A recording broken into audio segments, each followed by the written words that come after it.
You can see just how clean it is in the canal here. That's despite the kind of individuals that would leave a lock gate open for no apparent reason.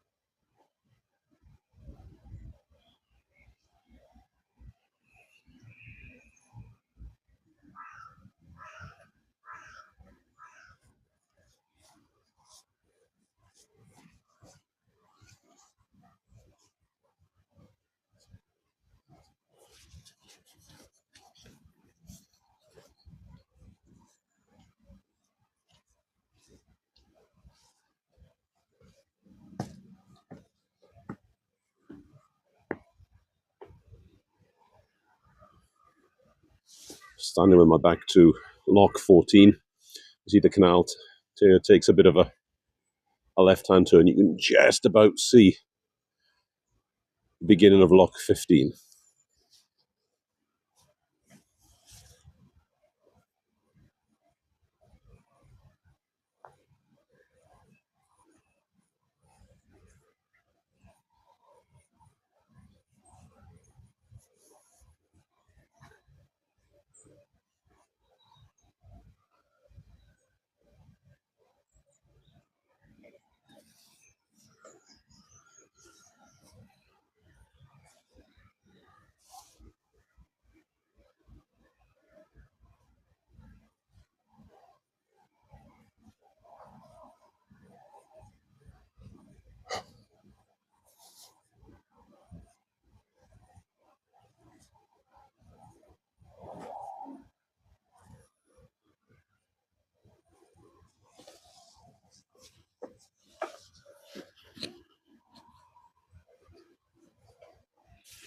So that's lock 14.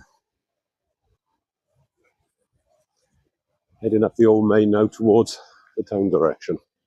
That's lock 13 in front of us.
Still some late autumn fruit hanging around near the canal.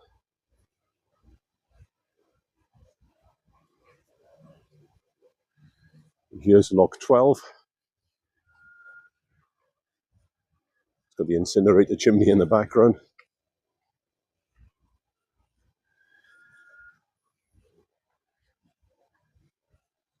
Of course, this wonderful viaduct crossing over it. One of several in this location. Another one just down there, crossing over from Oxley.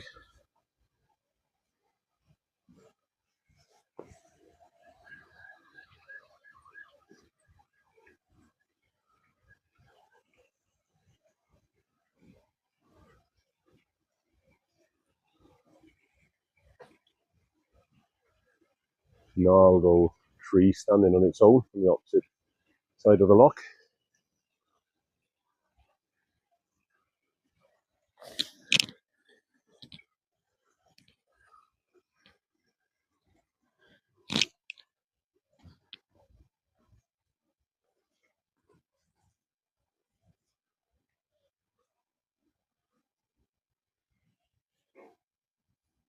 See all the way down to lock 14 where the canal turns somewhat to its left. So often you get these things in this wider area. We go down to Staffordshire and Worcestershire. This is one of 3 paths off the canal in this area. Walking past 2 very, very stagnant ponds. So out underneath this viaduct.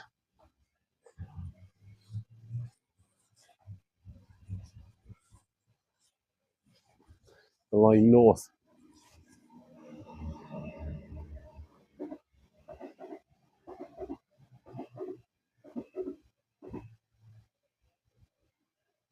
Train going north cross country is probably the Manchester Piccadilly at this point.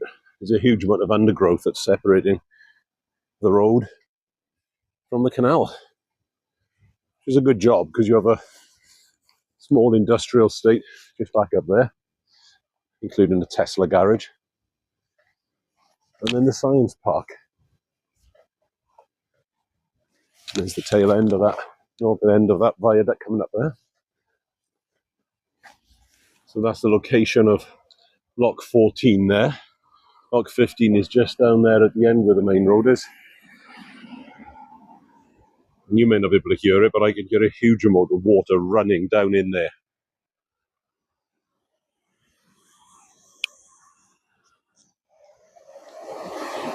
So the viaduct sweeps there, coming over the canal, comes round behind all of these and through all these units between them. And we will cross under a bridge shortly. Further up. The viaduct in the centre of the image now is a different viaduct. That's the Oxley Viaduct.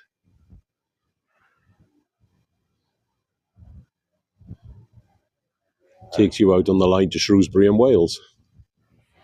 As we come up this road, there are 3 railway bridges. This is the first of them. This bridge has a 15-foot clearance as a railway bridge. RBS2/123. It also has a pavement, which is nice and convenient. Up to some 12 years ago, there was a very large body of water in there, called it a lake, called it a pond. I believe it was associated with supply and water for steam engines back in the day. But 12 years ago, they filled it all in, put it up for sale. That's the remainder of the for sale board. And that's the state it's still in 12 years later. Filled in, not sold, not used. The second bridge has only got a clearance of 10'6" and no pavement, you'll notice. And then we have this area as the dumping ground.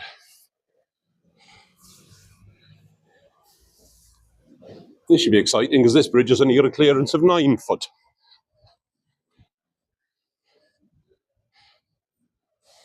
With all the rubbish dumped here, I feel sorry for these folk living in amongst it all. They are not responsible for it, and I do feel sorry for them. Just getting through. Wow. This line, of course, doesn't connect up with the first viaduct we saw over the canal, because this one does not go into Shrewsbury Station at all. As I say, no pavement. And these bridges and this road were not designed for the weight of traffic coming through. So this line will take you up to Bescott, to the side ends there. Doesn't go through the station. But it does connect further up there at Bushbury Junction. So here we go. Lock 15. Only a couple of hours later. You love British weather.